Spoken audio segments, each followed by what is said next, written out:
ચાલો છોકરાઓ, આપણે આપણા ચેપ્ટરમાં આગળ વધીએ. લાસ્ટ વિડીયો આપણે કલા રૂપાંતર એન્થાલ્પી સુધી કમ્પ્લીટ કર્યું હતું. તો આજે આપણે શું કરીએ, ત્યાંથી આગળ વધીએ. તો આગળની વાત આપણે સમજવા જઈએ તે પહેલા આપણે એક સીધો સિમ્પલ એક દાખલો ગણવાનો પ્રયત્ન કરીએ. ક્લિયર છે? તો જોઈએ, એક એક્ઝામ્પલથી શરૂઆત કરીશું. આજે કોયરા નંબર 6.7 ઓલરેડી બુકમાં તમને ઓલરેડી આ ક્વેશ્ચન આપેલો જ છે, તો એને આપણે સમજીએ. ક્લિયર છે? ચાલો સમજો. કહ્યું છે કે ભાઈ એક ટરવૈયો, મીન્સ કે ભાઈ સમજી લો કે કોઈ પણ એક છોકરો નાહવા માટે પુલમાં છે, સ્વિમિંગ પુલમાં મીન્સ કે એક છોકરો નાહી રહ્યો છે. હવે જેવો એ નાહીને બહાર આવે છે, પુલમાંથી બહાર આવે છે, ત્યારે એના શરીર ઉપર સીધી સિમ્પલ વસ્તુ છે, પાણી હશે. એના શરીર ઉપર શું હશે? પાણી હશે. તો એના શરીર ઉપર શું હશે? પાણીની આપણે ફિલ્મ કહેશું. જે રીતના લખેલું છે તે રીતના જ આપણે કહીએ. તો એના શરીર પર શું હશે? પાણીની ફિલ્મ હશે. હવે આ જે પાણી છે એ પાણીનું વજન આપેલું છે 18 ગ્રામ. પાણીનું વજન કેટલું છે? 18 ગ્રામ. એટલે કે એની બોડી પર જે પાણી રહ્યું હશે એ 18 ગ્રામ છે. તો 298 કેલ્વિન તાપમાને શું આપેલું છે? 298 કેલ્વિન તાપમાને આ પાણીનું બાષ્પીભવન કરવા માટે કેટલી ઉષ્મા જોઈએ? શું કરવાનું છે? બાષ્પીભવન કરવા માટે કેટલી ઉષ્મા જોઈએ? એટલે કે સમજો, લિક્વિડનું તમારે ગેસમાં રૂપાંતર કરવાનું છે, માટે સમજીને ચાલો ડેલ્ટા વેપોરેશન એચ શોધવી પડશે. ક્લિયર થાય છે? મીન્સ કે કલા રૂપાંતરનું જ આ એક એક્ઝામ્પલ છે. તમારે શું કરવાનું છે? પાણીને બાષ્પમાં રૂપાંતર કરવાનું છે 298 કેલ્વિન તાપમાને, એટલે કે ડેલ્ટા વેપોરેશન એચ તમારે શોધવું પડશે. ચાલો બીજું એક વસ્તુ આપેલું છે કે 100 અંશ સેલ્સિયસ તાપમાને બાષ્પીભવનની આંતરિક ઉર્જા ગણો.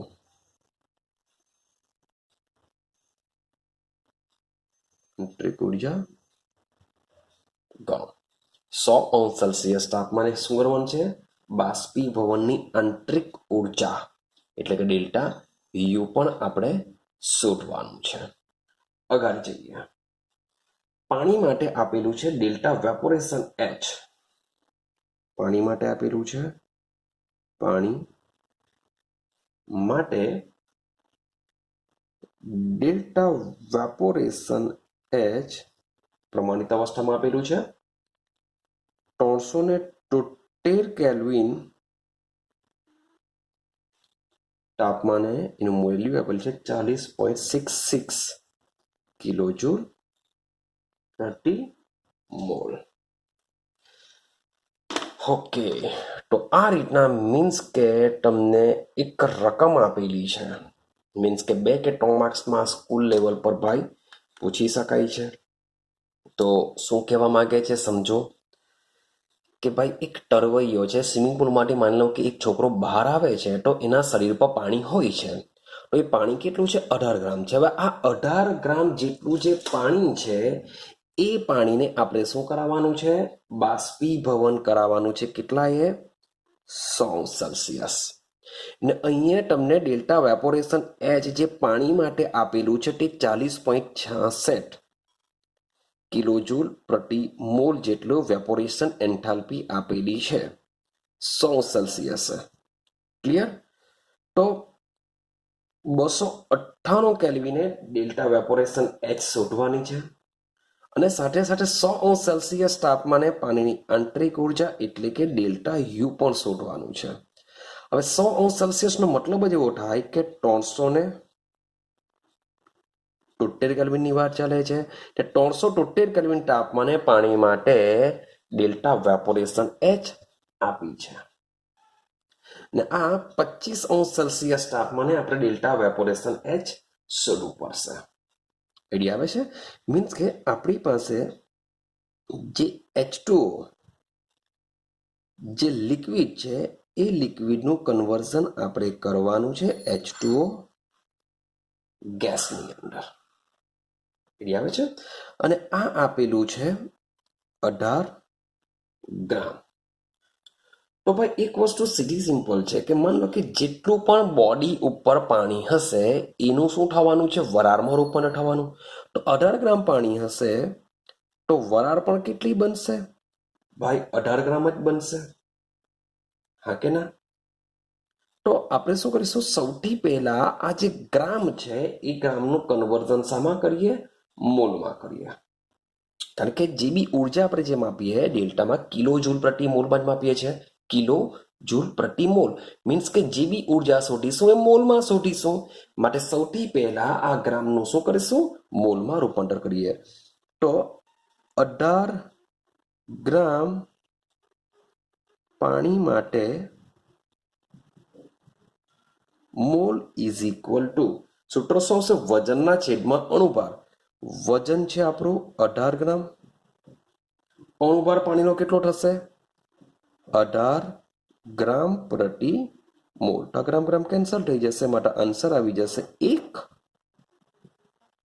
મોલ. ચલો આટલું ક્લિયર થયું? ચાલો હવે આપણે શોધવાનું છે ડેલ્ટા યુ અને તમને સાથે સાથે ડેલ્ટા એચ પણ આપેલો છે. તો આંતરિક ઉર્જા ગણવાની છે. એન્થાલ્પી ફેરફાર વેપોરેશન માટે આપ્યો છે. તો આપણે ડેલ્ટા એચ અને ડેલ્ટા યુ વચ્ચે સંબંધ ધરાવતું સમીકરણ મૂકી શકીએ છીએ કે delta H is equal to delta U plus delta n g RT. Clear છે? તો બાય રિએક્શન ઓલરેડી આપણી પાસે છે. મીન્સ કે લિક્વિડમાંથી ગેસ બંનેના મોલ એક છે એટલે 1 - 0 એવું જ કરશે. ચાલો સૌથી પહેલા ડેલ્ટા એનજી શોધી કાઢીએ આપણે. તો delta N G is equal to નિપજના અહીંયા સોરી લખી દઈએ છે વાયુરૂપ નિપજના મોલ માઇનસ વાયુરૂપ પ્રક્રિયકોના મોલ. નિપજમાં છે H2O ગેસ, એની અગાડી કંઈ નથી એટલે આપણે સમજીશું 1. આ બાજુ કોઈ ગેસ છે જ નથી માટે 0. ડેલ્ટા એનજીની વેલ્યુ કેટલી આવશે? 1 આવી જશે. ક્લિયર? મારે ડેલ્ટા યુ શોધવાનું છે. ડેલ્ટા યુને કરતા હોય તો delta you is equal to delta H minus ચાલો એક સ્ટેપ વધારી દઈએ આપણે ડેલ્ટા એનજી આરતી. હવે વેલ્યુ મૂકતા જઈએ. હવે ડેલ્ટા એચની વેલ્યુ કેટલી આપેલી છે? વેપોરેશન એન્થાલ્પી તમને આપેલી છે 373 કેલ્વિન તાપમાને 40.66. તો 40.66 માઇનસ 1. ચાલો આરની વેલ્યુ આપણે લેશું 8.314 ઇન્ટુ 10⁻³ એ વેલ્યુ યાદ રાખવી પડશે. ચાલો ટેમ્પરેચર કેટલું લેશું આપણે? 373 કેલ્વિન. કારણ કે 373 કેલ્વિન જ આપેલું છે બધું. 373. તો આનું તમે કેલ્ક્યુલેશન કરશો તો તમને આન્સર મળી જશે 37.56 કિલો જૂલ પ્રતિ મોલ જેટલો તમને આન્સર મળશે. Sorry for that. તો આ રીતના તમે કેલ્ક્યુલેશન કરશો તો તમને ઇઝીલી આન્સર મળી જશે. ચાલો તો છે ઇઝી મીન્સ કે કોઈ બહુ ધાર નથી માની, એક સૂત્ર ખાલી મૂકવાનું છે. આપણે આગળની વાત કરીએ. ચાલો હવે આગળની વાત કરીએ. આપણે ભણવાના છે પ્રમાણિત સર્જન એન્થાલ્પી શું છે. એક બીજી એન્થાલ્પી જોવાના મીન્સ કે એવું સમજો આ ત્રીજા નંબરની છે એટલે કે સી આપીએ. સૌથી જોઈને પહેલા આવ્યા પ્રક્રિયાની પ્રમાણિત એન્થાલ્પી સમજીને આવ્યા, પછી બીજું કલા રૂપાંતર એન્થાલ્પી સમજીને આવ્યા. હવે સમજવાના પ્રમાણિત સર્જન એન્થાલ્પી. ચાલો તો સમજતા જાઓ. પ્રમાણિત તો છે જ પણ સાથે સાથે આપેલો છે વર્ડ સર્જન. સર્જનનો મતલબ એવું થાય કે જો આપણે એવું કહીએ કે ભાઈ કંઈ ને કંઈ સર્જન થયું, ગુજરાતીનો વર્ડ છે માટે કહી શકાય કે કંઈ ને કંઈ બન્યું એવું આપણે મગજમાં આવી જશે. સર્જનનો મતલબ શું થાય? કંઈ ને કંઈક નવું બન્યું. તો કેમિસ્ટ્રીની ભાષામાં આપણે જો વાત કરીએ તો કંઈ ને કંઈ નવું બનેનો મતલબ શું થાય કે ભાઈ રિએક્શન થશે તો કંઈ પ્રોડક્ટ બનશે એટલે કે નિપજ બનશે. રિએક્શન થઈને શું બનશે? નિપજ બનશે. તો જે નિપજ બનેલી છે એનું શું કહેવાશે? સર્જન થયેલું કહેવાશે. તો ભાઈ નિપજ જે બનેલી છે એનું સર્જન થાય છે તો નિપજમાંથી પ્રક્રિયકની એન્થાલ્પી આપણે બાદ કરીએ તો એને તો એન્થાલ્પી ફેરફાર કહેવાશે. ભાઈ પ્રમાણિત ત્યારે કહેવાશે કે જ્યારે પ્રક્રિયકો એક બાર દબાણે અને ચોક્કસ તાપમાને હોય તો આપણે પ્રમાણિત કહીએ. એ તો બધી એ વ્યાખ્યા બની જશે. તો આની વ્યાખ્યા શું બનશે? પ્રમાણિત સર્જન એન્થાલ્પી કોને કહેવાશે? એન્થાલ્પી ફેરફાર બી સમજીને આવેલા છે, પ્રમાણિત એન્થાલ્પી બી સમજીને આવેલા છે. હવે વર્ડ એડ થયો છે સર્જન. સર્જન કોને કહેવાશે? તો સમજો કે 1 મોલ પદાર્થ, 1 મોલ પદાર્થ એટલે કે શું છે? મારી જે નિપજ બની છે એ કેટલી બનશે? માની લો કે 1 મોલ બનશે. તો 1 મોલ પદાર્થ તેના તત્વો એટલે કે આ જે પદાર્થ છે જે બન્યો છે એ પદાર્થમાં રહેલા જે પણ તત્વો હશે એ તત્વમાંથી જો બન્યો હોય, આપણે એક્ઝામ્પલ દ્વારા એને સમજવાનો પ્રયત્ન કરીશું. સૌથી પહેલા વ્યાખ્યા હું લખી દઉં, પછી એને એક્ઝામ્પલ દ્વારા સમજીએ. તો 1 મોલ પદાર્થ તેના તત્વો જે તેમની સ્થાયી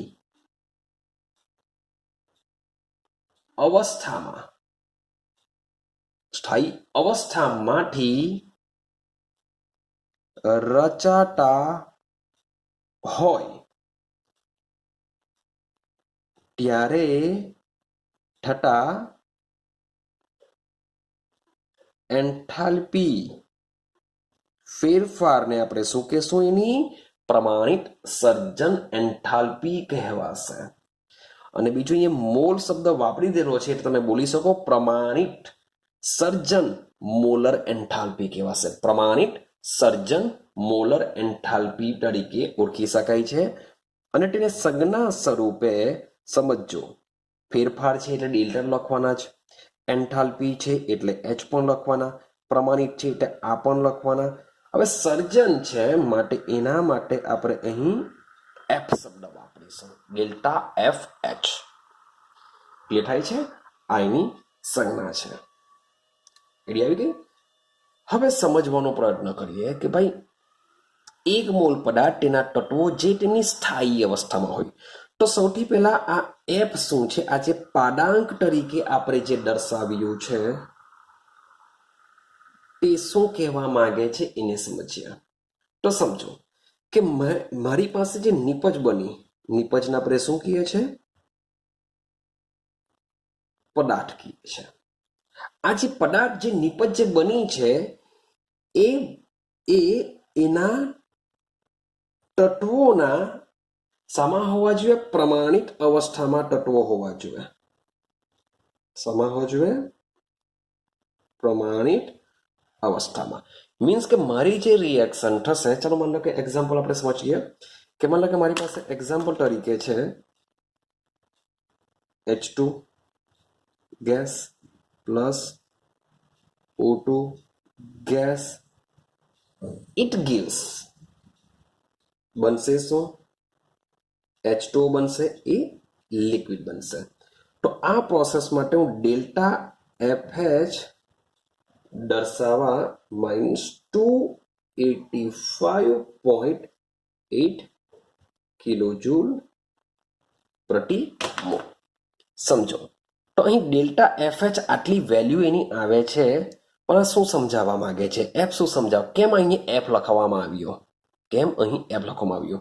તો તમે જોશો તો ભાઈ પ્રમાણિત તો છે જ. મીન્સ કે આ તત્વો કઈ અવસ્થામાં હશે? પ્રમાણિતમાં થતા હશે. ચોક્કસ તાપમાન, અચર દબાણ, 1 બાર દબાણ અને ચોક્કસ તાપમાને થતી હશે રિએક્શન, માટે પ્રમાણિત છે. એફ સર્જન મીન્સ કે H2 આ જે બને છે એ જે H2O છે એ કઈ અવસ્થામાં બન્યો હશે? સ્થાયી અવસ્થામાં છે. H2O કેવો હશે? સ્થાયી અવસ્થામાં છે. તો આ જે 1 મોલ પદાર્થ એની સ્થાયી અવસ્થામાં છે. કેમ? કારણ કે આ જે પદાર્થ છે એ પદાર્થમાં રહેલા તત્વો કોણ છે? હાઇડ્રોજન અને ઓક્સિજન. તો જો તમે ચેક કરો કે એ તત્વો હાઇડ્રોજન અને ઓક્સિજન આ બે જોડાવાથી જ બન્યું છે. માટે આ પ્રક્રિયા કેવી થઈ જશે? સર્જન એન્થાલ્પી કહેવાશે. જ્યારે તમારો પદાર્થ જે બનતો હોય છે એ પદાર્થમાં રહેલા જે તત્વો છે એ તત્વોમાંથી જ જો આ બનતું હોય તો આપણે એને શું કહેશું? તેની સર્જન એન્થાલ્પી કહેવામાં આવે છે. સીધું સિમ્પલ કે જે મારો પદાર્થ બનશે એ પદાર્થમાં રહેલા જે તત્વો છે એ તત્વો કેવા હોવા જોઈએ? સ્થાયી અવસ્થામાં. શબ્દ જોજો, આ બંને ઉપર કેવા હોવા જોઈએ? સ્થાયી, અથવા તો બીજો એક શબ્દ બોલવામાં આવે છે સંદર્ભ અવસ્થા. તો સ્થાયી અથવા તો જો સંદર્ભ અવસ્થામાં જો હોય તો આ પ્રક્રિયામાં થતા એન્થાલ્પી ફેરફારને શું કહેવાશે? એની સર્જન એન્થાલ્પી કહેવામાં આવે છે. હવે પાછો શબ્દ આવે કે H2 અને O2 તેની સ્થાયી અથવા સંદર્ભ અવસ્થા ક્યારે કહેવાય? તો કોઈ પણ તત્વની સ્થાયી અથવા સંદર્ભ અવસ્થા 25°C તાપમાને અને 1 બાર દબાણે ગણવામાં આવે છે. મીન્સ કે રૂમ ટેમ્પરેચર કહેવાશે આને. કે કોઈ પણ આપણું તત્વ હોય તે જો ઓરડાના તાપમાને, હવે ઓરડાનું તાપમાન છે એટલે 100%ની વાત છે, 1 બાર દબાણ હશે જ. તો ઓરડાના તાપમાને કોઈ પણ તત્વ જે હોય છે તે જો સ્થાયી અવસ્થામાં એની હોય તો એ સ્થાયી અવસ્થામાં ઉપયોગમાં લેતા તત્વો દ્વારા જે સંયોજન બનશે, જે પદાર્થ બનશે, જે નિપજ બનશે, તો એ પ્રક્રિયામાં થતા એન્થાલ્પી ફેરફારને તેની પ્રમાણિત સર્જન એન્થાલ્પી કહેવાશે. મીન્સ કે અહીં જે આ વેલ્યુ આપેલી છે -285.8 એ H2O ની શું કહેવાશે? સર્જન એન્થાલ્પી કહેવાશે. કે માત્ર પ્રમાણિત એન્થાલ્પી ફેરફાર નહીં કહેવાશે, એ કહેવાશે પ્રમાણિત સર્જન એન્થાલ્પી. કેમ? કારણ કે અહીં H2O જે બન્યો છે એમાં રહેલા તત્વો કોણ છે? H2 અને O. આ તત્વો છે. H2 બી નહીં કહી શકાય, H તત્વ છે અને O તત્વ છે. તો અહીં તત્વો H2 અને O2 દ્વારા જ આ બન્યું છે. માટે આને શું કહી શકાય? એની સર્જન એન્થાલ્પી કહેવાશે. એક બીજું એક્ઝામ્પલ તમને સમજાવું. માન લો કે હું H2O2 અને કહેવાશે હાઇડ્રોજન પેરોક્સાઇડ. આ હાઇડ્રોજન પેરોક્સાઇડનું જો વિઘટન કરવામાં આવે તો બનશે H2O વત્તા O2. તો માન લો કે H2O હું આ રીતના બનાવું છું. તો આ રીતના જે H2O બનાવવામાં આવે છે તેના માટે હું ડેલ્ટા FH લખી શકતો નથી. કારણ કે અહીં જે H2O છે એ H2O2 માંથી બનાવવામાં આવ્યો છે. માટે આને પ્રમાણિત સર્જન એન્થાલ્પી H2O ની ગણવામાં આવશે નહીં અને આપણે એની કેલ્ક્યુલેશન કરી પણ શકતા નથી. કંઈક આઈડિયા આવે છે? મીન્સ કે આપણે જે પણ પદાર્થ બનાવીશું એ પદાર્થમાં જે પણ તત્વો રહેલા હોય એ તત્વોમાંથી જ આ બનતું હોવું જોઈએ. અને સાથે સાથે આ જે તત્વો છે કઈ અવસ્થામાં હોવું જોઈએ? સ્થાયી અથવા સંદર્ભ અવસ્થા. તો સ્થાયી અથવા સંદર્ભ અવસ્થાનો મતલબ શું થાય? કે આ તત્વો 25°C તાપમાને અને 1 બાર દબાણે જો હોય તો એને એની સ્થાયી અવસ્થા કહેવામાં આવે છે. ક્લિયર થાય છે? હવે એક્ઝામ્પલ તરીકે જો કે આટલા ટેમ્પરેચર અને પ્રેશરે જે H2 હોય છે, જે ડાયહાઇડ્રોજન હોય છે, એ ડાયહાઇડ્રોજન કઈ અવસ્થામાં હોય છે ભાઈ? તમને વાયુ અવસ્થામાં જોવા મળશે. સેમ O2 લઈ લો, એ પણ તમને વાયુ અવસ્થામાં જોવા મળશે. હવે કાર્બનની વાત કરીએ તો કાર્બનમાં યાદ રાખજો જે એનું ગ્રેફાઇટ સ્વરૂપ છે, કાર્બનના અપર રૂપો છે, ફુલેરીન છે, હીરો છે, પણ એમાં જેનું ગ્રેફાઇટ સ્વરૂપ છે તો કાર્બનનું આ સ્વરૂપ ગ્રેફાઇટ સ્વરૂપ જ તેની સ્થાયી અવસ્થા છે. હીરો કે ફુલેરીન એની આપણે સ્થાયી અવસ્થા તરીકે લેશું નહીં. કયા રે? 25°C તાપમાને અને 1 બાર દબાણે કાર્બનનું જે ગ્રેફાઇટ સ્વરૂપ છે એ જ આપણે શું કરીશું? સ્થાયી અવસ્થામાં ગણીશું. યાદ રાખજો. ત્યાર પછી સલ્ફરની બી વાત કરીએ. સલ્ફરના બી બધા અપરૂપો છે. રોમ્બિક સલ્ફર લઈ લો, મોનોક્લિનિક લઈ લો, તો એ બધા 12 સાયન્સમાં આવશે. તો એમાંથી એક વર્ડ યાદ રાખજો, રોમ્બિક. તો આ જે રોમ્બિક સલ્ફર હોય છે એ સલ્ફરને કેવો ગણવામાં આવે છે? સ્થાયી ગણવામાં આવે છે. શું ગણવામાં આવશે? સ્થાયી. યાદ રહેશે? તો આટલા વર્ડ યાદ રાખજો. H2 લઈ લો, O2 લઈ લો, N2 લઈ લો, ત્યાર પછી ગ્રેફાઇટ લઈ લો, કાર્બનમાં ગ્રેફાઇટ, રોમ્બિક સલ્ફર લઈ લો. તો આ બધા જ 25°C તાપમાને અને એક દબાણે કેવા હોય છે? સ્થાયી હોય છે. માટે આ તત્વોનો જો ઉપયોગ કરીને જો પદાર્થ બનાવ્યો હોય તો એવી પ્રક્રિયામાં થતા એન્થાલ્પી ફેરફારને તેની પ્રમાણિત સર્જન એન્થાલ્પી કહેવામાં આવે છે. ચાલો હજુ બી એક જ એક્ઝામ્પલ તમે જોતા જાઓ એટલે જ આઈડિયા આવતી જશે. માની લો કે હું લઈ લઉં છું ગ્રેફાઇટ, એની રિએક્શન કરાવું છું હું H2 ગેસ સાથે. તો વિચારો શું બનશે? કાર્બન હાઇડ્રોજન ભેગા થઈને બનાવી દેશે CH4, જેને તમે શું કહો છો? મિથેન કહો છો. આવે છે? એ પણ ગેસ અવસ્થામાં છે. હવે તમે ચેક કરશો કે અહીં જે મિથેન જે બને છે એ મિથેન, એમાં રહેલા તત્વો કોણ છે? તો કાર્બન અને હાઇડ્રોજન, અને એ તત્વો સ્વરૂપે છે જો કાર્બન અને હાઇડ્રોજન. તો આ આમાંથી બન્યું હોવાથી આની પ્રમાણિત સર્જન એન્થાલ્પી હોય છે. મીન્સ કે CH4 ની પ્રમાણિત સર્જન એન્થાલ્પી આ રીતના દર્શાવીશું, ઇઝ ઇક્વલ ટુ -4.81 કિલોજૂલ પ્રતિ મોલ જેટલી હોય છે. અને મિથેનની પ્રમાણિત સર્જન એન્થાલ્પી કહેવામાં આવે છે. એક આઈડિયા આવી રહી છે કે સર્જન એન્થાલ્પી શું છે? હા કે ના? ચાલો સેમ એ જ પ્રમાણે એક બીજું એક્ઝામ્પલ લઈને સમજવાનો પ્રયત્ન કરીએ. કે માની લઉં કે મારી પાસે કાર્બન છે, સેમ ગ્રેફાઇટ જ છે, વત્તા મારી પાસે, હા પહેલાને બેલેન્સ જરાક કરી દઈએ કે અહીં 4 છે, માટે મારે શું કરવું પડશે? અહીંયા 2 મૂકવા પડશે. હવે એક બીજું એક્ઝામ્પલ લઈએ, H2 plus O2 gas, C plus H2 plus O2, તો આમાંથી બનશે C2H5OH. શું બનશે? C2H5OH બનશે ને. જે બનતું હોય છે એને આપણે આલ્કોહોલ કહેશું. આલ્કોહોલ કેવો છે? લિક્વિડમાં મળશે. હવે સમીકરણને બેલેન્સ કરવાનો પ્રયત્ન કરીએ. અહીં કાર્બન તમને 2 દેખાય છે, તો હું શું કરું છું? અહીંયા 2 મૂકી દઉં છું. હાઇડ્રોજન 5 અને 1 6 છે, તો અહીંયા 3 મૂકી દઉં છું. અહીંયા એક જ ઓક્સિજન છે, અહીંયા 2 ઓક્સિજન છે, માટે અહીંયા શું કરી દઉં છું? 1/2 મૂકી દઉં છું. તો સમીકરણ આપણું બેલેન્સ થઈ ગયું. પણ તમે જોશો કે આપણો જે ઇથેનોલ તમને જે મળે છે એ ઇથેનોલમાં કયા કયા તત્વો રહેલા છે? કાર્બન રહેલો છે, હાઇડ્રોજન રહેલો છે, ઓક્સિજન. આ 3 તત્વો છે. તો તમે પ્રક્રિયક તરફ જોશો તો આ 3 તત્વો જ એકબીજા સાથે પ્રક્રિયા કરીને આ બનાવતા હોય છે. માટે અહીં C2H5OH શું થાય છે? સર્જન થાય છે.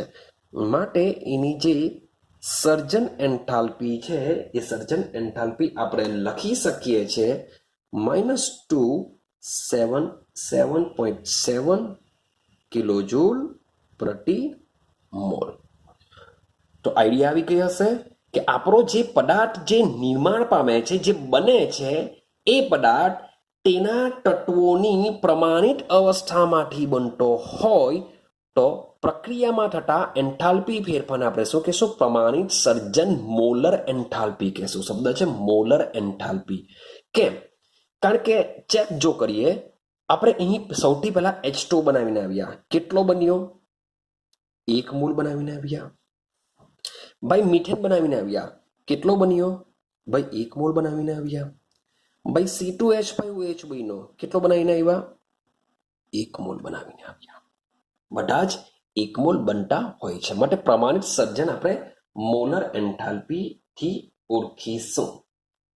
આઈડિયા આવી રહી છે? હવે બીજું એક્ઝામ્પલ જોઈએ. ચાલો માની લઉં કે મારી પાસે છે CaO, કેલ્શિયમ ઓક્સાઇડ, સોલિડ અવસ્થામાં છે. મારી પાસે કેલ્શિયમ ઓક્સાઇડ સોલિડ અવસ્થામાં છે. મારી પાસે કાર્બન ડાયોક્સાઇડ છે ગેસ અવસ્થામાં. આ બેને ભેગા કરવાથી બનશે કેલ્શિયમ કાર્બોનેટ સોલિડ. યાદ રાખજો રિએક્શન. એસ વિભાગનું તત્વ મીન્સ કે 11મું જે ચેપ્ટર ચાલશે, મે બી 11મું જશે, ચાલો જે હોય તે. તો જે એસ વિભાગનું તત્વ છે તેમાં રિએક્શન ફરીથી પાછી આવશે. તો કેલ્શિયમ ઓક્સાઇડ વત્તા CaO ને ભેગા કરવાથી શું બનતું હોય છે? કેલ્શિયમ કાર્બોનેટ, જેને આપણે લાઇમસ્ટોન ચૂનાનો પથ્થર કહેશું. તો આ જે લાઇમસ્ટોનની જે બનાવટ છે તેના માટે જો હું ડેલ્ટા FH ગણું તો તમને જોવા મળશે -178.3 કિલોજૂલ પ્રતિ મોલ. પણ આ જે ઉર્જા હોય છે એ ઉર્જા કેલ્શિયમ કાર્બોનેટની સર્જન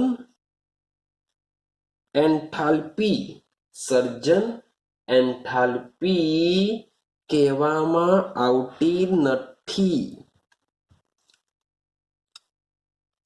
જે આ જે રિએક્શન મેં જે લખેલી છે કેલ્શિયમ ઓક્સાઇડની CO2 સાથે રિએક્શન કરીને જે કેલ્શિયમ કાર્બોનેટ બને છે, તો આ કેલ્શિયમ કાર્બોનેટની જે સર્જન એન્થાલ્પી આ રીતના જે લખીને આપેલી છે એ એન્થાલ્પી કેલ્શિયમ કાર્બોનેટની સર્જન એન્થાલ્પી કહેવામાં આવતી નથી.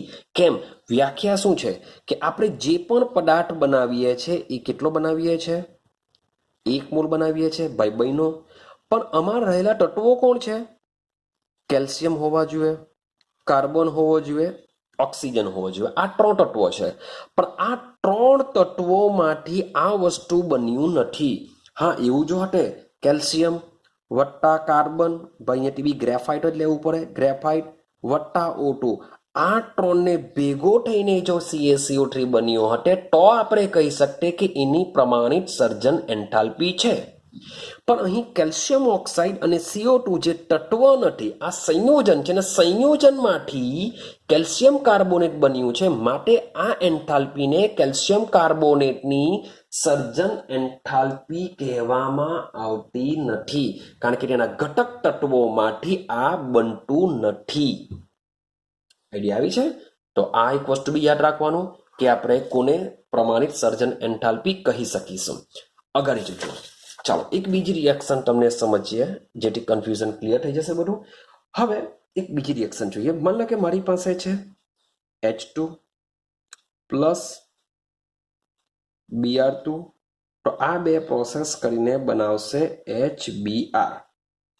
શું કરશે? HBr બનાવશે. સમીકરણ જો બેલેન્સ કરું તો મારે અહીંયા 2 મૂકવા પડશે.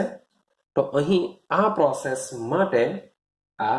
પ્રોસેસ માટે હું માની લઉં કે ડેલ્ટા FH એટલે કે HBr ની સર્જન એન્થાલ્પી જો હું લખી દઉં તો એ સર્જન એન્થાલ્પી -72.8 કિલોજૂલ પ્રતિ મોલ જેટલી માની લઈએ કે છે. પણ આ જે વેલ્યુ જે આપેલી છે, જે સર્જન એન્થાલ્પી હોય છે, એ HBr ની સર્જન એન્થાલ્પી નથી. સેમ જેમ કેલ્શિયમ કાર્બોનેટની વાત કરી, સેમ અહીં પણ આ એની સર્જન એન્થાલ્પી નથી. હવે તમે કહેશો કે સર કેમ આવું? કારણ કે તત્વોમાંથી જ HBr છે. તો HBr માં 2 તત્વો છે, એક તો હાઇડ્રોજન છે ને એક Br તત્વ છે.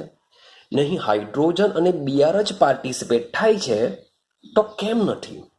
તો રીઝન એવું છે કે મેં તમને પહેલા જ કીધેલું છે કે આપણો જે નિપજ અથવા જે પદાર્થ બનવો જોઈએ એ પણ કેટલો બનવો જોઈએ? 1 મોલ બનવો જોઈએ.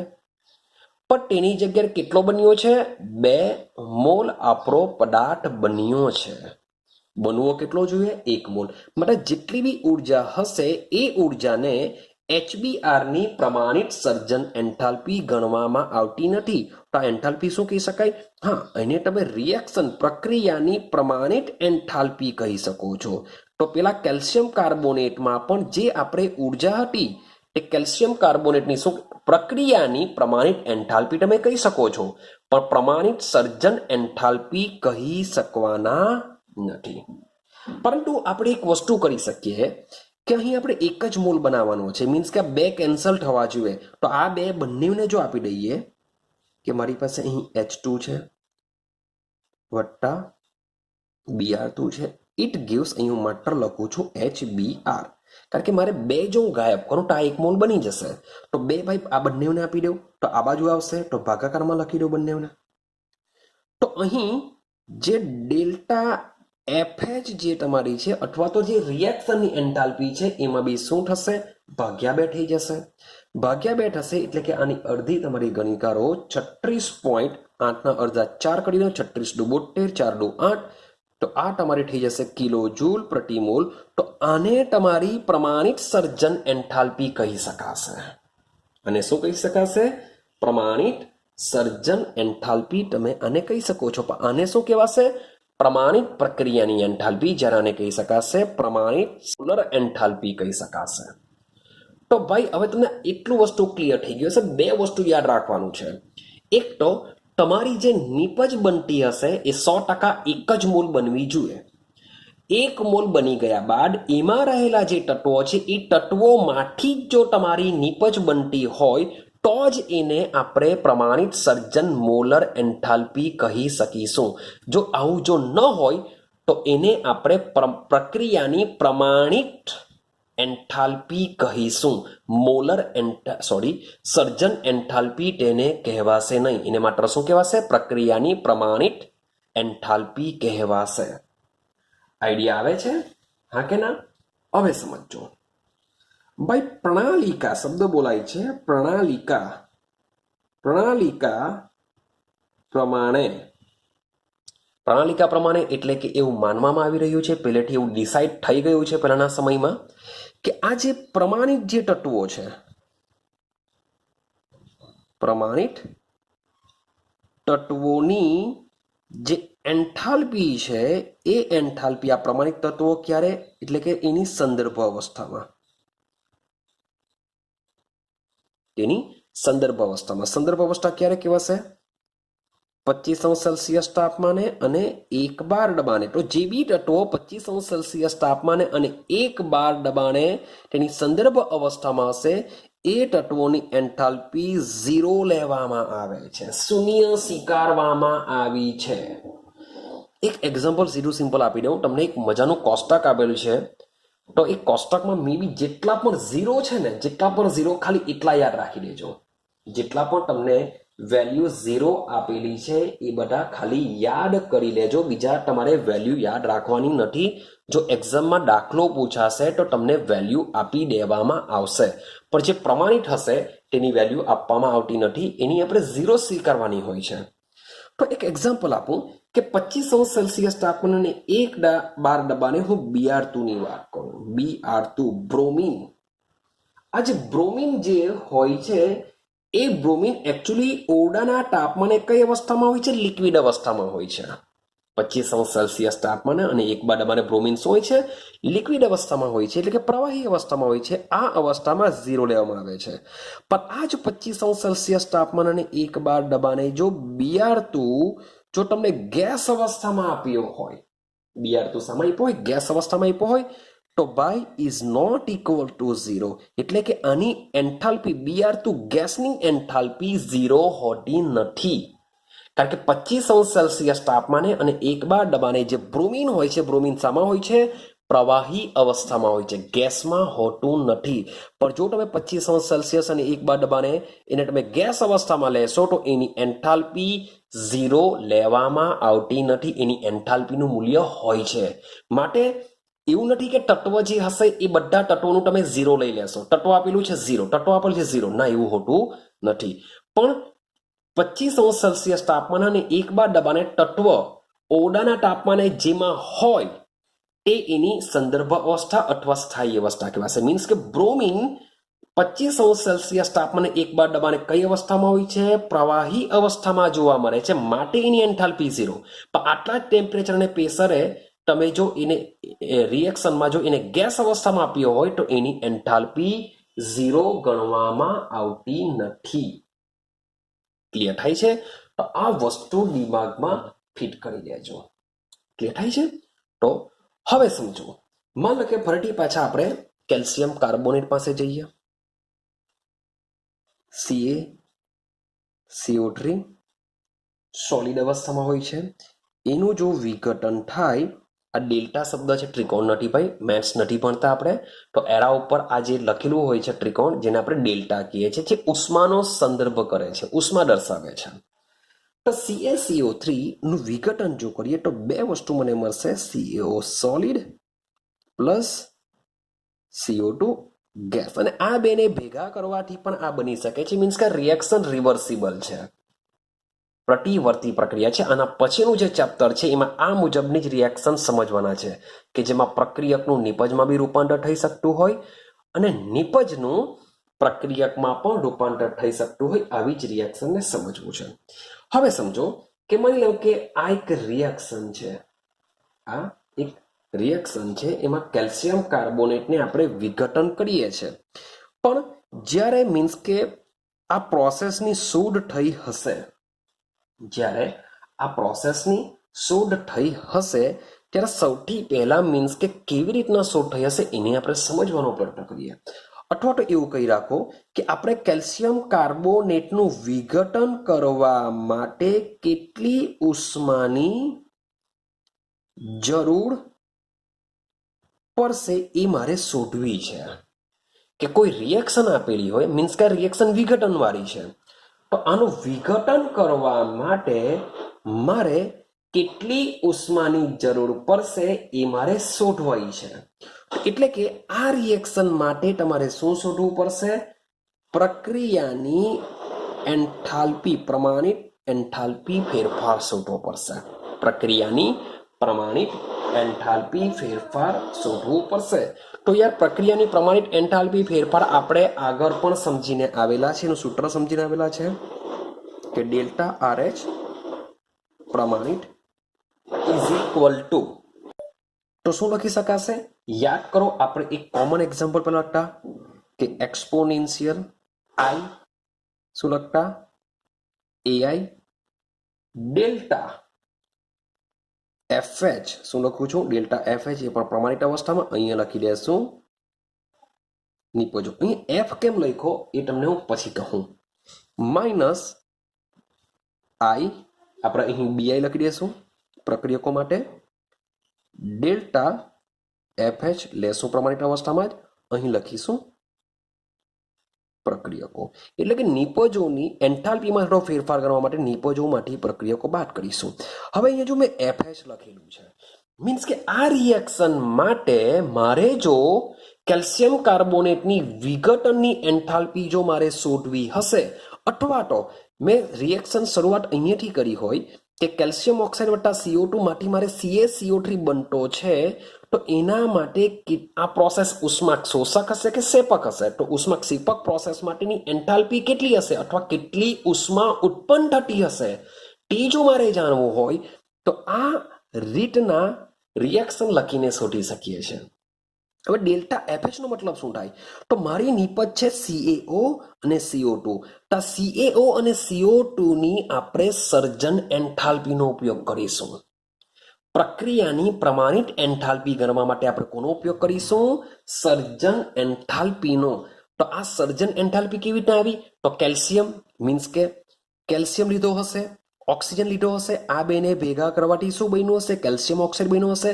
તો આ પ્રોસેસની ડેલ્ટા FH ઓલરેડી શોધાઈ ગઈ હશે. તો એ જેટલી બી વેલ્યુ આવી હશે એ વેલ્યુનો ઉપયોગ આપણે અહીં કરીશું. સેમ CO2, તો કાર્બન લીધો હશે, ઓક્સિજન લીધો હશે, બનાવી દીધો CO2. તો આ પ્રોસેસની પ્રમાણિત એન્થાલ્પી આપણે ગણાશે, સર્જન એન્થાલ્પી ગણાશે. તો એ સર્જન એન્થાલ્પીની જે પણ વેલ્યુ હશે એ આપણે ક્યાં મૂકી દેશું?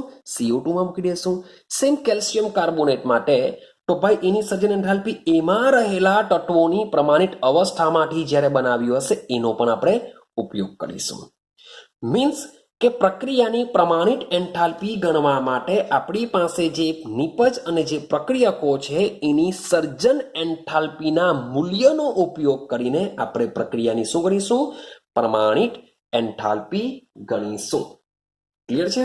તમને આઈડિયા હશે જ કે આ A અને જે B છે એ નિપજોના મોલ અને પ્રક્રિયકોના મોલ છે. તો આ રિએક્શનને માની લો કે મારે દર્શાવવું હોય તો કઈ રીતના દર્શાવી શકાય? ચાલો હવે જોજો કે delta RH is equal to નિપજો. નિપજો તરીકે શું છે મારી પાસે? CaO છે અને બીજું શું છે? CO2. તો દર્શાવીએ આપણે ડેલ્ટા FH પ્રમાણિત છે એટલે આ રીતના લખીશું. નિપજ તરીકે શું છે? CaO, તો અહીંયા લખી દો CaO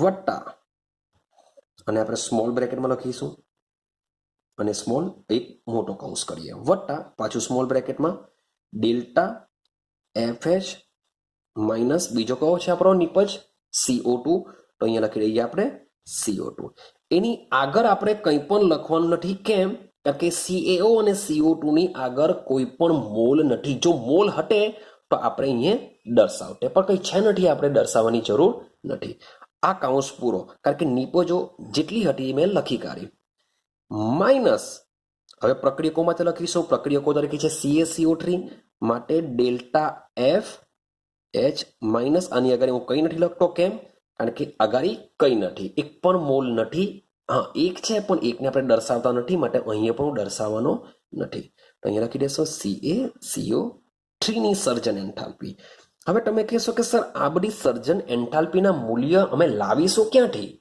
તો ભાઈ તમને તમારી દાખલાની રકમની અંદર આપી દેશે એને માટે તમારે ઘોઘાઘોગ કરવાની જરૂર નથી તમને ઓલરેડી દાખલામાં બધી જ વેલ્યુ આપી દેશે બસ એ વેલ્યુનો ઉપયોગ કરીને બસ આ સૂત્રમાં મૂકી દેવાનું છે સૂત્ર લખવામાં ભૂલ થવી નહીં જોઈએ નિપજમાંથી પ્રક્રિયક બાદ કરીશું તો ભાઈ CaO ની સર્જન એન્થાલ્પી તમે ટેન્શન નહીં લેતા તમને ઓલરેડી આપી દેશે હું ડાયરેક્ટ લખી દઉં છું 635.1 એની હોય છે વત્તા CO2 ની સર્જન એન્થાલ્પી હોય છે -393.5 પટી ગઈ ને પ્રક્રિયક તરીકે CaCO3 છે એની સર્જન એન્થાલ્પી આપેલી હોય છે 1209.6 તો આ રીતના બધાની સર્જન એન્થાલ્પી તમને ઓલરેડી આપી દેશે બસ તમારે ખાલી સૂત્ર મૂકીને દાખલો કરવાનો હોય છે તો બહુ સિમ્પલ છે મીન્સ કે સરવાળા બાદબાકી કરવાના છે ઓલરેડી તમારી પાસે તમારી બોર્ડ લેવલ સુધી ગુજકેટની એક્ઝામની લેવલ સુધી તમને તમારી પાસે કેલ્ક્યુલેટર તો હોય જ છે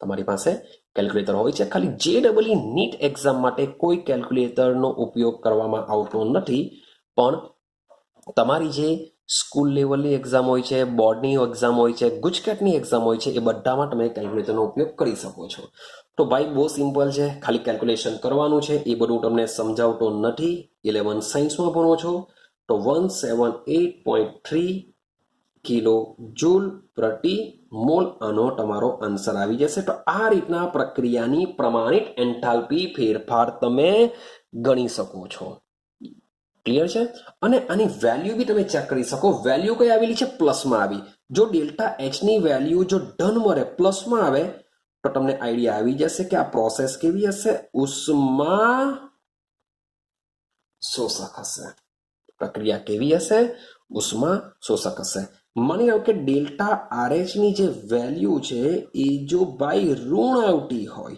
તો સમજી લેવાનું કે પ્રોસેસ કેવી હશે ઉષ્મા ક્ષેપક શોષકનો મતલબ એમ થાય કે મારે આ રિએક્શન પ્રમાણે CaCO3 ને શું કરવી પડશે ઉષ્મા આપવી પડશે તો એ CaO અને CO2 માં રૂપાંતર પામશે પણ આ કરતા ઉલટું CaO અને CO2 જ્યારે બનતા હોય છે ત્યારે શું થશે CaCO3 વત્તા ઉષ્મા ઉત્પન્ન થતી હોય છે માટે આ પ્રોસેસ કહેવાશે ઉષ્મા ક્ષેપક અને આ પ્રોસેસ કહેવાશે ઉષ્મા શોષક આ પ્રોસેસ માટે ડેલ્ટા એચ નું મૂલ્ય ધન હોય છે અને આ પ્રોસેસ માટે ડેલ્ટા એચ નું મૂલ્ય ઋણ હોય છે હવે સવાલ એવો આવે કે આ પ્રોસેસ માટે ડેલ્ટા એચ નું મૂલ્ય ધન છે આ પ્રોસેસમાં તે ઋણ છે તો શું આ પ્રોસેસ માટે જે ડેલ્ટા RH છે એની જે વેલ્યુ છે શું 178.3 રહેશે આની 178.3 છે રિએક્શન સેમ છે તો આની ઉષ્મા શોષક માટે જો પ્લસમાં છે તો શું ઉષ્મા ક્ષેપક માટે શું માઇનસમાં રહેશે વેલ્યુ સેમ રહેશે તો એ પણ આપણે સમજવાનું છે મીન્સ કે એ આપણે કાલે સમજીશું કે શું રિએક્શન મીન્સ કે રિવર્સિબલ હોય તો એક પ્રક્રિયા પુરોગામી મીન્સ કે આને કહેવાશે પ્રક્રિયક ટુ નિપજ એને પુરોગામી પ્રક્રિયા કહેવાય નિપજ ટુ પ્રક્રિયક એને પ્રતિગામી કહેવાશે તો પુરોગામી પ્રક્રિયાની જે એન્થાલ્પી ફેરફાર હશે શું એની જેટલી વેલ્યુ આવેલી હશે એટલી જ વેલ્યુ પણ સેમ હશે શું નિશાની અલગ હશે તો એ બધી વાત પણ આપણે પછી કરીશું તો મીન્સ કે આજના પૂરતું મીન્સ કે આપણે આટલો જ એક વિડીયો રાખીએ નેક્સ્ટ વિડીયોમાં આપણે મજાના એક બે કન્સેપ્ટ સમજવાના છે કારણ કે કન્સેપ્ટ ચાલુ કરીશું તો મીન્સ કે ઘણો બધો સમય જશે એવું લાગી રહ્યું છે પણ ચલો એક કામ કરીએ આપણે મીન્સ કે એક ટોપિકને હમણે કમ્પ્લીટ કરી દઈએ થોડોક સમય મીન્સ કે વિડીયો થોડોક લાંબો થશે પણ ઇઝી છે, મીન્સ કે તમે ફટાફટ મીન્સ કે એકવાર જોશો તો બી તમને આઈડિયા આવી જશે. આપણે એક નેક્સ્ટ વાત કરીએ એ છે ઉષ્મા રાસાયણિક પ્રક્રિયા. ભાઈ નવું શું છે આ? હવે આવી ઉષ્મા રાસાયણિક પ્રક્રિયા. ક્લિયર છે? ચાલો હમણાં આપણે ઉપર જ આપણે ડેલ્ટા RH સમજીને આવ્યા, હા કે ના? અને આ ડેલ્ટા RH આપણે કેવી રીતે મેળવીએ છીએ? તો એ મેળવવા માટે આપણી પાસે જે સમીકરણ જે હોય છે, એટલે કે જે રિએક્શન હોય છે, જે સમીકરણ હોય છે, એ સમીકરણ શામાં હોવું જોઈએ? સમતોલિત અવસ્થામાં હોવું જ જોઈએ. કારણ કે સમતોલિત અવસ્થામાં હોય તો જ આપણે તેના મોલને પ્રક્રિયકો અથવા તો નિપજોની એન્થાલ્પી જેના મૂલ્ય લખીએ છીએ તેની આગળ દર્શાવી શકીએ. મારે ડેલ્ટા RH ગણવા માટે આપણી પાસે જે રાસાયણિક સમીકરણ હોય છે એ 100% કેવું હોવું જોઈએ? સમતોલિત હોવું જોઈએ. અને સમતોલિત અવસ્થાની અંદર આપણે જે પ્રક્રિયાની એન્થાલ્પી ગણીએ છીએ તો આ સમીકરણને ઉષ્મા રાસાયણિક સમીકરણ કહેવાશે. ઉષ્મા રાસાયણિક સમીકરણ કહેવાશે. પાછું રિપીટેશન કરો, સમજો. ઉષ્મા રાસાયણિક પ્રક્રિયા શું છે? ઉષ્મા રાસાયણિક પ્રક્રિયા સમીકરણ લખી રહીએ આપણે. ટોપિકનું નામ જ છે ઉષ્મા રાસાયણિક પ્રક્રિયા સમીકરણ. તો ઉષ્મા રાસાયણિક પ્રક્રિયા સમીકરણ શું છે? તો સમજો કે આપણે પ્રક્રિયાની જે એન્થાલ્પી છે એ આ રીતના દર્શાવીએ છીએ અને એને ગણવા માટેનું સૂત્ર બી આપણે આગળ સમજીને આવ્યા કે નિપજની સર્જન એન્થાલ્પી માઇનસ પ્રક્રિયકની સર્જન એન્થાલ્પી. હવે આ જે ઉષ્મા રાસાયણિક પ્રક્રિયા સમીકરણ કોને કહેવાય? કે આપણી પાસે જે રિએક્શન છે એ રિએક્શનને શું કરેલું હોવું જોઈએ? સમતોલિત કરેલું હોવું જોઈએ. ને સમતોલિત અવસ્થામાં હોય તો જ આપણે ડેલ્ટા RH ગણી શકીએ છીએ. જો તમે રિએક્શનને બેલેન્સ કરેલું ન હોય તો તમારો ડેલ્ટા RH કેવો પડશે? ખોટો પડશે. એટલે કે સમીકરણ સમતુલિત કરેલું હોવું જ જોઈએ. તો જે સમીકરણને તમે સમતોલિત કરો છો, સમતોલિત અવસ્થામાં હોય છે, એ સમીકરણને કહેવામાં આવે છે ઉષ્મા રાસાયણિક સમીકરણ. હવે ઉષ્મા રાસાયણિક સમીકરણ છે એમાં ભાગ લેતા જે પ્રક્રિયકો છે અને જે નિપજો છે એની અવસ્થા પણ દર્શાવવી ખૂબ જ જરૂરી છે. અવસ્થાનો મતલબ એવો થશે કે ભાઈ એ કઈ અવસ્થામાં છે, સોલિડમાં છે, લિક્વિડમાં છે કે ગેસમાં છે, એ બધું દર્શાવવું પણ ખૂબ જ જરૂરી છે. મીન્સ કે ખાલી ઇન્ફોર્મેશન છે, મીન્સ કે તમને એક્ઝામમાં બહુ કંઈક આવું બધું જોવા મળતું નથી. ખાલી નોલેજ પર્પસ છે, ખાલી સમજવા માટે છે, સમજતા રહેજો. માની લો કે એક રિએક્શન લખું, C2H5OH મારી પાસે આલ્કોહોલ છે. એ આલ્કોહોલનું હું કરાવું છું ઓક્સિડેશન. આલ્કોહોલનું ઓક્સિડેશન કરાવવાથી મને મળશે CO2 વત્તા H2O બનતું હોય છે. CO2 વત્તા H2O મે બી 10માં આવી ગયા છે આ રિએક્શન.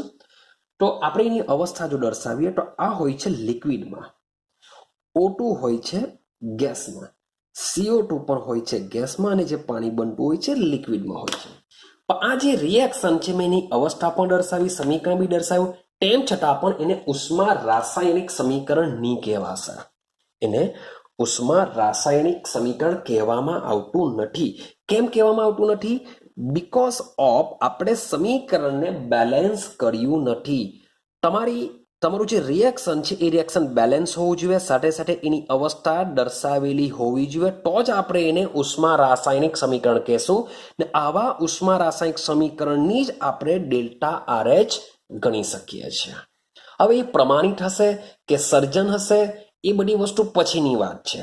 પણ પ્રક્રિયાની જો એન્થાલ્પી મારે શોધવી હોય તો ભાઈ આ કન્ડિશન હોવી જ જોઈએ કે તમારી પાસે જે રિએક્શન હશે એ રિએક્શનની અહીં અવસ્થા દર્શાવેલી હોવી જરૂરી છે અને સાથે સાથે બેલેન્સ કરેલું હોવું જરૂરી છે. હવે તમને એમ થાય ચાલ બેલેન્સ વસ્તુ તો બરાબર છે, કારણ કે આપણે આ જે દાખલા ગણીએ છીએ તેમાં આપણે એના મૂળને આગળ દર્શાવીએ છીએ, પણ અવસ્થાથી શું ફરક પડશે? તો તમે વિચાર કરો કે હું C લખું ને નીચે જો ગ્રેફાઇટ લખી દઉં તો આની વેલ્યુ 0 થઈ જશે. પણ અહીં જો માની લો કે હીરો લખી દઉં, મે બી ફુલેડિન લખું તો આની વેલ્યુ 0 હોતી નથી. માટે તેની જે અવસ્થા છે, તમે બ્રોમિનનું મેં એક્ઝામ્પલ આપ્યું કે ભાઈ બ્રોમિન અહીંયા લિક્વિડ હોય તો તમારે 0 લેવું પડે, પણ આ જ બ્રોમિન જો હું ગેસ અવસ્થામાં લેવું તો ઇઝ નોટ ઇક્વલ ટુ 0. તો તમને કેવી રીતના ખબર પડવાની કે આ એની પ્રમાણિત અવસ્થા છે કે નથી? માટે એની અવસ્થા દર્શાવવી પણ ખૂબ જ જરૂરી છે. તો આ રીતના આપણે જે મીન્સ કે આટલે સુધીનું જો વાત કરીએ તો આ રિએક્શન ઉષ્મા રાસાયણિક સમીકરણ નથી. જો મારે બનાવવું હોય તો મારે શું કરવું પડશે? આને બેલેન્સ કરવું પડશે. તો 2 ને 1 3, ટોટલ કેટલા ઓક્સિજન છે? 3. અહીંયા 2 ને 1 3 ઓક્સિજન બેલેન્સ છે. 2 કાર્બન છે, અહીં કાર્બનની સંખ્યા 1 જ છે, માટે હું શું કરી દઉં? 2 કાર્બન કરી દઉં. રેડી? તો ભાઈ ઓક્સિજન ચેન્જ થઈ જશે કારણ કે 2 હાઇડ્રોજન, અહીંયા 1 જ હાઇડ્રોજન છે. હા કે ના? ચાલો ટીચરા બી આપણે સોરી ફોર ધેટ 5 ને 1 6 હાઇડ્રોજન છે, અહીં 2 જ હાઇડ્રોજન છે. આપણે આગળ જઈએ. અહીં 2 ને 1 3 ઓક્સિજન છે, ઓક્સિજન ચેન્જ થઈ ગયા. તો 2 ને 2 4, 4 ને 1 5 થઈ ગયા. અહીંયા ટોટલ 3 જ છે. ચાલો તો એક કામ કરીએ, 3 દુ 6 ને 1 7, 2 ને 2 4 અને 1 5. 3 દુ 6 ને 1 7 ઓક્સિજન છે. આ બાજુ 2 મૂકેલા છે મેં, તો 2 ને 2 4 થઈ જશે. અહીં આપણે હાઇડ્રોજન 2 5 ને 1 6 છે, તો માની લે કે 3 મૂકવાનો પ્રયત્ન કરીએ. તો 2 ને 2 4, 4 ને 3 7, તો 3 દુ 6 ને 1 7 થઈ જશે. 3 દુ 6 હાઇડ્રોજન, 5 ને 1 6 હાઇડ્રોજન, તો તમારું સમીકરણ તમારું બેલેન્સ થઈ જશે. ક્લિયર થાય છે? તો આ જે સમીકરણ છે એ સમીકરણને શું કહેશું આપણે? ઉષ્મા રાસાયણિક સમીકરણ કહેવાશે. યાર બહુ સિમ્પલ છે, કંઈ બહુ વિચારવાનું નથી કે તમારું જે રિએક્શન હશે એ રિએક્શન બેલેન્સ થયેલું હોવું જોઈએ. સાથે સાથે તત્વો જે બી સંયોજન અથવા તત્વો હશે એની અવસ્થા દર્શાવેલી હોવી જોઈએ, તો એને ઉષ્મા રાસાયણિક સમીકરણ કહેવાશે. ને આવી જે ઉષ્મા રાસાયણિક સમીકરણ હોય છે તેની જ આપણે એન્થાલ્પીમાં થતો ફેરફાર પેલા સૂત્રનો ઉપયોગ કરીને આ વેલ્યુ આપણે મેળવી શકીએ છીએ. ક્લિયર થાય છે? હવે સમજો કે આ વેલ્યુ ભાઈ માઇનસમાં આપેલી છે, એનો મતલબ તમને મેં પહેલા જ કીધું કે આ પ્રોસેસ કેવી હશે? ઉષ્મા ક્ષેપક હશે, કારણ કે સંજ્ઞા રૂપ છે. રેડી છે? ચાલો તો ભાઈ ઉષ્મા રાસાયણિક સમીકરણ પરથી આપણે 3 વસ્તુને દિમાગમાં ફિટ કરવાનું છે. કેટલી વસ્તુ? 3 પોઈન્ટને બરાબર સમજવાના છે. આપણે પોઈન્ટ નંબર 1 ને સમજીએ. પોઈન્ટ નંબર 1 સમજ લેજો, ખાલી 3 જ પોઈન્ટ સમજવાના છે, ફટાફટ આપણે કમ્પ્લીટ કરીશું. તો આપણે પહેલો પોઈન્ટ છે કે જ્યારે પણ આપણે બેલેન્સિંગ રિએક્શનને જ્યારે બેલેન્સ કરી દઈએ છીએ ત્યારે બેલેન્સ કર્યા બાદ આજે મેં રેડ માર્કરથી રેડ પેનથી જે મેં દર્શાવ્યા છે એ વસ્તુ શું કહેવાશે? વોટ એવર જેના પણ હોય, જોઈએ તો એ પ્રક્રિયકોના હોય અથવા તો નિપજના હોય, તો એની અગાડી જે હું આ ગુણાંક મૂકું છું એ ગુણાંકને એના શું કહેવામાં આવે છે? મોલ કહેવામાં આવે છે. ભાઈ કંઈ નવું નથી, આપણે ચેપ્ટર નંબર 1 થી જ ભણતા આવ્યા છે. તો પહેલો પોઈન્ટ યાદ રાખવાનો છે કે અહીં H2O ની આગળ 3 છે, એ H2O ના મોલ કેટલા? 3 કહેવાશે. CO2 ની આગળ 2 ગુણાંક છે એટલે CO2 ના મોલ કેટલા કહેવાશે? 2 કહેવાશે. પ્રક્રિયકમાં O2 ની આગળ 3 છે માટે O2 ના મોલ કેટલા કહેવાશે? 3 કહેવાશે. C2H5OH ની આગળ કંઈ નથી માટે C2H5 ના OH ના મોલ કેટલા કહેવાશે? 1 કહેવાશે. રેડી છે? તો આ એક યાદ રાખીશું, જે શું છે? નિપજના મોલની સંખ્યા છે, અણુ નથી. યાદ રાખજો કે અહીં 3 O2 નથી. ચેપ્ટર નંબર 1 માં ભણીને આવ્યા છે 3 મોલ છે. 3 એક જ મોલમાં 6.022 × 10⁻23 અણુની સંખ્યા હોય. આ તો 3 મોલ છે, તો ગુણ્યા 3 કરવા પડશે. મીન્સ કે અહીં 3 જે દર્શાવ્યો છે એ 3 O2 અણુ દર્શાવતા નથી, પણ 3 મોલ O2 અણુ દર્શાવે છે. એટલે કે 3 O2 અણુ નથી, પણ 3 મોલ O2 અણુ છે. ખાલી સંખ્યા નથી, આ મોલની સંખ્યા દર્શાવે છે. આ પહેલો પોઈન્ટ છે, ઈઝી છે. ચલો હવે સમજો બીજો પોઈન્ટ શું કહેવા માંગે છે. બીજો પોઈન્ટ બરાબર સમજવાનો પ્રયત્ન કરજો. ચલો બીજો પોઈન્ટ જો. હવે ડેલ્ટા RH નું જે આપણે સંખ્યાત્મક જે મૂલ્ય સમજીએ છીએ એ સંખ્યાત્મક મૂલ્ય આપણી પાસે જે ગણીએ છે જે હોય છે, માની લો કે આ એનું સંખ્યાત્મક મૂલ્ય છે, આવું મૂલ્ય કંઈક છે. તો ડેલ્ટા RH નું આ જે સંખ્યાત્મક મૂલ્ય છે એ સમીકરણથી નિર્દેશ કરેલા બાય પદાર્થોની શું છે, મોલ સંખ્યા સૂચવે છે. શું સૂચવે છે? મોલ સંખ્યા સૂચવે છે. અને એના માટે જ મીન્સ કે આપણે એના પરથી ડેલ્ટા RH ને આપણે ગણી લઈએ છીએ. અને આ ડેલ્ટા RH નો એકમ આપણે છેલ્લે શું લખીએ છીએ? કિલો જૂલ પ્રતિ મોલથી આપણે એને દર્શાવીશું. મીન્સ કે બહુ કંઈ યાર આ બી કંઈક અઘરું નથી. મીન્સ કે સમજો, તમને ઓલરેડી એક એક્ઝામ્પલ આપીને આપણે સમજી લઈએ ફટાફટ. અને કે મારી પાસે રિએક્શન છે F2O3 plus H2, it gives Fe plus H2O. ચાલો, બધાની અવસ્થા બી મીન્સ કે આપણે ઉષ્મા રાસાયણિક સમીકરણ દર્શાવવાનું છે, તો બધાની અવસ્થા બી દર્શાવવું પડશે. આ સોલિડ ગેસ સોલિડ હોય છે, આ લિક્વિડ હોય છે. ચાલો આપણે એને બેલેન્સિંગ કરીએ. તો Fe2 મીન્સ કે Fe ની આગળ મારે કેટલા લખવા પડશે? 2 લખવા પડશે. અહીં 3 ઓક્સિજન છે એટલે અહીંયા 3 લખી દો. 3 દુ 6 હાઇડ્રોજન, તો અહીં સોરી પોટેટ 3 લખી દો. તો આ રીતે તમારું સમીકરણ બેલેન્સ થઈ જશે. હવે જરાક બી ચિંતા નહીં કરતા. મીન્સ કે આ રિએક્શન તમને બેલેન્સિંગ કરેલી નહીં આપેલી હશે. હા, આ બધું લખીને આપેલું હશે, તમારે બેલેન્સ કરવી પડશે. હવે આ બધાની વેલ્યુ તમને ઓલરેડી આપી દીધી હશે એક્ઝામની અંદર. કે તમારી પાસે સૌથી પહેલા લઈ લઉં નિપજ તરીકે પાણી છે, તો એની જે ફ્યુઝન એન્થાલ્પી એટલે કે જે સર્જન, જો આ જે બી છે, આપણે જો રિએક્શનની પ્રક્રિયાની જો એન્થાલ્પી ગણવી હોય તો એની પાસે આ જે રિએક્શન છે, જે પદાર્થો છે, એના માટે મારે સર્જન એન્થાલ્પીના મૂલ્ય મારી પાસે હોવા જોઈએ. તો H2O ની સર્જન એન્થાલ્પીનું મૂલ્ય 285.83 બધું કિલો જૂલ પ્રતિ મોલમાં હોય છે. અને Fe2O3 નું મૂલ્ય હોય છે 824.2. હવે તમે કહો સર આ બેને તો આપશે જ નહીં, તો ભાઈ ચેક કરો કે આની વેલ્યુ 0 લેવામાં આવશે, આની વેલ્યુ બી 0 લેવામાં આવશે. કેમ? કારણ કે તે તત્વો છે અને પ્રમાણિત અવસ્થામાં છે, માટે એની વેલ્યુ શું લેશું? આપણે 0 લેશું.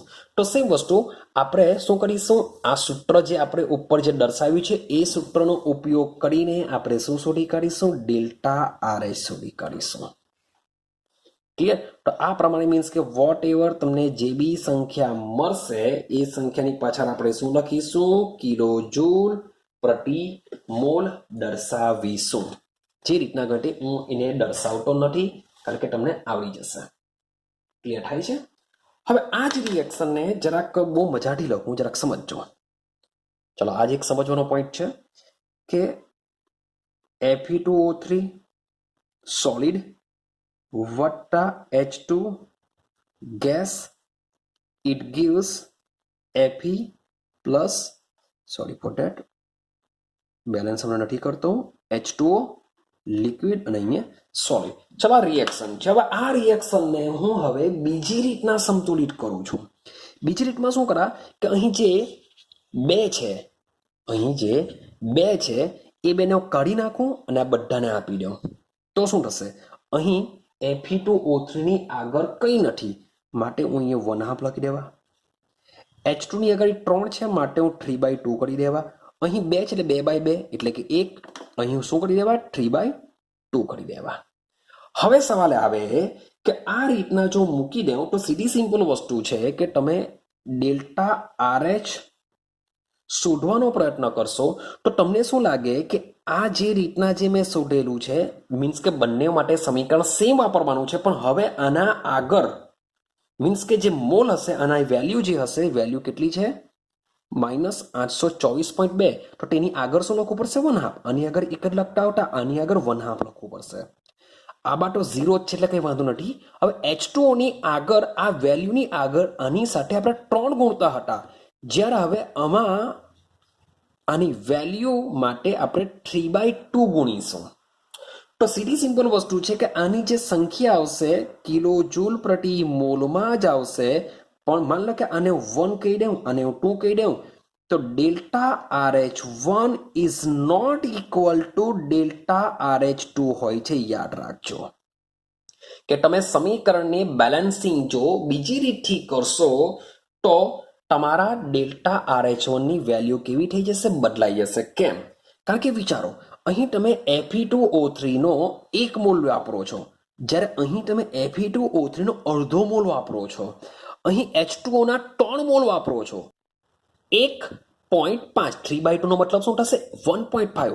મીન્સ કે આ રિએક્શનમાં જેટલો જથ્થો વપરાય છે એના કરતા અહીં તમે જથ્થો કેવો વાપરો છો? અડધો વાપરો છો. માટે ડેલ્ટા RH1 વોટ એવર જે બી હોય એના કરતા તમારું જે ડેલ્ટા RH2 હોય છે એની વેલ્યુમાં ભાગ્યા 2 હશે, કારણ કે તમે અડધો જ જથ્થો વાપરો છો. એનો મતલબ એમ થાય કે જે એન્થાલ્પી ફેરફાર છે એ એન્થાલ્પી ફેરફાર કેવો છે? જથ્થાત્મક છે. જથ્થા ઉપર આધાર રાખતો હોય છે, માટે જથ્થાત્મક હશે. જથ્થા ઉપર આધાર રાખે છે. આઈડિયા આવે છે? તો બીજો પોઈન્ટ જ બહુ ઇમ્પોર્ટન્ટ છે. મીન્સ કે તમે જે સમીકરણને બેલેન્સ કરો છો એ બેલેન્સ જો તમે જુદી જુદી મેથડથી જો કરો, બેલેન્સિંગ થઈ જશે, પણ એની જે વેલ્યુ આવતી હોય છે વેલ્યુ કેવી આવશે? અલગ અલગ આવતી હોય છે. ઉતરે છે દિમાગમાં? તો આ તમારો બીજો પોઈન્ટ છે. લાસ્ટ પોઈન્ટની વાત કરું. લાસ્ટ પોઈન્ટ મેં થોડોક તમને આગળ સમજાવવાનો પ્રયત્ન કર્યો છે કે મારી પાસે CaCO3 છે, એમાંથી બનશે CaO વત્તા CO2. ચાલો એ એક્ઝામ્પલ અગાડી છે જ અહીંયા. ઓકે, તો અહીં જે કેલ્શિયમ કાર્બોનેટની મેં વાત કરી હતી અહીંયા છે. તો અહીં કેલ્શિયમ કાર્બોનેટ માટે વિઘટન માટેની જરૂરી એન્થાલ્પી છે, સોરી ફોર ધેટ, પ્લસમાં 178.3 કિલોજૂલ પ્રતિ મોલ. પણ જ્યારે હું રિએક્શન કેલ્શિયમ ઓક્સાઇડ વત્તા CO2 થી શરૂઆત કરાવવા તો પણ મને ડેલ્ટા RH આટલો જ મળશે, ખાલી ફરક એની નિશાનીમાં રહેશે. અહીં પ્રોસેસમાં ઉષ્મા આપવી પડતી છે એટલે પ્લસમાં આવશે, અહીં પ્રોસેસમાં ઉષ્મા મુક્ત થશે માટે માઇનસમાં રહેશે. એટલે કે રિવર્સિબલ પ્રક્રિયા માટે બંનેના મૂલ્ય સેમ રહે છે, ખાલી નિશાની ચેન્જ થાય છે. એવી જ એક બીજી રિએક્શન લઈ લઉં અને હું છોડી દઉં કે N2 plus H2 it gives NH3. ભાઈ સમીકરણ આ ગેસ બધા ગેસ અવસ્થામાં જશે ભાઈ. અને લઈ લઈશું આપણે, મીન્સ કે મારે અહીંયા 2 મૂકવા પડશે, 3 દુ 6 એટલે અહીંયા 3 મૂકવા પડશે. તો આ જે રિએક્શન છે એ રિએક્શન માટે તમે ડેલ્ટા AH જો ગણો, તમે અહીં એફ પણ ધારો તો લખી શકો, કારણ કે એકચ્યુઅલી સર્જન એન્થાલ્પી બી કહી શકાશે, કારણ કે બંને તત્વોમાં છે. તે છતાં બી આપણે પ્રક્રિયાની એન્થાલ્પી તરીકે જ ગણીએ તો પ્રક્રિયાની enthalpy is equal to answer આવશે 91.8 કિલોજૂલ પ્રતિ મોલ. ભાઈ તમે મીન્સ કે NH ની સર્જન એન્થાલ્પી તમને આપેલી હશે, એની વેલ્યુ તમે મૂકી દેશો, એ કેવી હશે? માઇનસમાં હશે, કારણ કે આ બંનેની મે બી 0 હશે. તો 0 એટલે મીન્સ કે ડાયરેક્ટ આન્સર માઇનસમાં મળશે. તો આના પરથી બી તમને આઈડિયા આવી જશે કે ડેલ્ટા માઇનસમાં આવે છે ડેલ્ટા H, માટે આ પ્રોસેસ કેવી હશે? ઉષ્મા ક્ષેપક હશે, એટલે કે ઉષ્મા ઉત્પન્ન થતી હશે. પણ આ જ રિએક્શન માની લો કે ઉલટી રીતના કરું, એટલે કે NH3 માંથી મારે જો N2 વત્તા H2, માની લો કે સમીકરણ બેલેન્સ છે એવું સમજીને ચાલો કે મારે NH3 માંથી N2 અને H2 બનાવવો છે, તો આ પ્રોસેસ માટે જે ડેલ્ટા H હોય છે એ પણ 91.8 કિલોજૂલ પ્રતિ મોલ જ હોય છે. પણ અહીં જો માઇનસમાં હોય તો આ કેવી હશે? પ્લસમાં હશે. ખાલી મૂલ્ય સેમ રહેશે, નિશાની ઉલટી થઈ જશે. આ જો પ્રોસેસ તમારી ઉષ્માક્ષેપક હોય તો આના માટે ઉષ્મા શોષક મીન્સ કે NH3 નું વિઘટન કરવા માટે તમારે શું કરવું પડશે? ઉષ્મા આપવી પડશે, એટલે જો પ્લસ છે માટે આ પ્રોસેસ કેવી થઈ જશે? ઉષ્મા શોષક થઈ જશે. તો ઉષ્મા રાસાયણિક પ્રક્રિયામાં તમારે 3 કન્ડિશન યાદ રાખવાની છે, 3 વસ્તુ યાદ રાખવાની છે કે સૌથી પહેલા તમારું ઉષ્મા રાસાયણિક સમીકરણ કોને કહેવાય? તો રાસાયણિક સમીકરણ બેલેન્સ કરી દીધા બાદ તેની નીચે અવસ્થા બી લખેલી હોવી જોઈએ. હવે તમે જે ડેલ્ટા AH ગણો છો તેમાં પહેલો પોઈન્ટ કે તમારા પ્રક્રિયકો અને નિપજોની આગળ જે સંખ્યા દર્શાવી છે એ અણુની સંખ્યા કે પરમાણુની સંખ્યા નથી, પણ એ શાની સંખ્યા હશે? મોલની સંખ્યા હશે, કારણ કે બહુ કામનું છે. ત્યાર પછી બીજો પોઈન્ટ કે તમે જે રીતના આપણે અગાડી નિપજોમાંથી પ્રક્રિયકો બાદ કરીને આવ્યા છે તે રીતના જ ગણવાનું છે, માત્ર આપણે તે લોકોની સર્જન એન્થાલ્પીનો ઉપયોગ કરીશું અને એ સર્જન એન્થાલ્પી તમને આપી દેશે જ રકમની અંદર, એટલે બહુ ટેન્શન લેવાની જરૂર નથી. પણ હા, એટલી વસ્તુ જરૂરી છે કે બીજો પોઈન્ટ આપણે એવું સમજાવવા માંગે છે કે તમે સમીકરણને બેલેન્સ જુદી જુદી રીતના કરશો તો તમને જે ડેલ્ટા AH નું મૂલ્ય મળશે એ જુદું જુદું મળશે. આઈડિયા આવે છે? માટે તમારો જે એન્થાલ્પીનો ફેરફાર છે એ જથ્થાત્મક સંબંધ છે, કારણ કે જથ્થા ઉપર આધાર રાખતો હોય છે. આપણે જે શરૂઆતમાં Fe2O3 લીધેલો તે 1 મોલ લીધેલો હતો, તેની જગ્યાએ જો આપણે અડધો મોલ કરી દીધો તો આપણી વેલ્યુ પણ કેવી થઈ ગઈ? અડધી થઈ જશે. અને લાસ્ટ પોઈન્ટ છે કે જો રિએક્શન રિવર્સિબલ હોય, એટલે કે પુરોગામીમાં બી થતી હોય, એટલે કે પ્રક્રિયકમાંથી નિપજ બી બનતું હોઈ શકે, નિપજમાંથી પ્રક્રિયક બી બનતું હોય, તો પ્રક્રિયકમાંથી નિપજ બનવા માટે જે એન્થાલ્પીનો થતો ફેરફાર હોય છે એટલી જ મૂલ્ય, એટલી જ વેલ્યુ નિપજમાંથી પ્રક્રિયક બનવા માટે પણ હોય છે. માત્ર ને માત્ર નિશાની અલગ હોય છે. જો એક પ્લસમાં હશે તો એક માઇનસમાં હશે, બાકી બધું સેમ હોય છે. ક્લિયર થાય છે? તો અહીં છે ઉષ્મા રાસાયણિક પ્રક્રિયા સમીકરણ આપણે આટલી વસ્તુ કહેવા માંગે છે. તો આઈ હોપ સો કે જે બધું મેં તમને પહેલાં જ કીધેલું હતું, આ બધી વસ્તુ બહુ સિમ્પલ છે, કંઈ બહુ ધાર મારવાની નથી, ઇઝીલી તમને દિમાગમાં ફિટ થઈ જશે. ક્લિયર છે? તેમ છતાં પણ જો વિડીયોને મીન્સ કે જો ગમતું હોય તો લાઈક કરી શકો છો, કોમેન્ટ કરી શકો છો, જો તમારા ફ્રેન્ડ સર્કલમાં બી શેર કરી શકો છો. હજુ પણ ચેનલને સબસ્ક્રાઇબ ન કર્યું હોય તો તમે સબસ્ક્રાઇબ કરી શકો છો. તો નેક્સ્ટ વિડીયોમાં આપણે ખૂબ જ ઇમ્પોર્ટન્ટ થિયરી ભણવાના છે, જેને તમારે સ્કૂલ લેવલ પર એની હાઉ કોઈ પણ હિસાબે કરવું પડશે, કારણ કે એક્ઝામમાં પૂછાવાના ચાન્સ વધારે હોય છે. તો મળીશું નેક્સ્ટ વિડીયોમાં ઇમ્પોર્ટન્ટ થિયરી સાથે.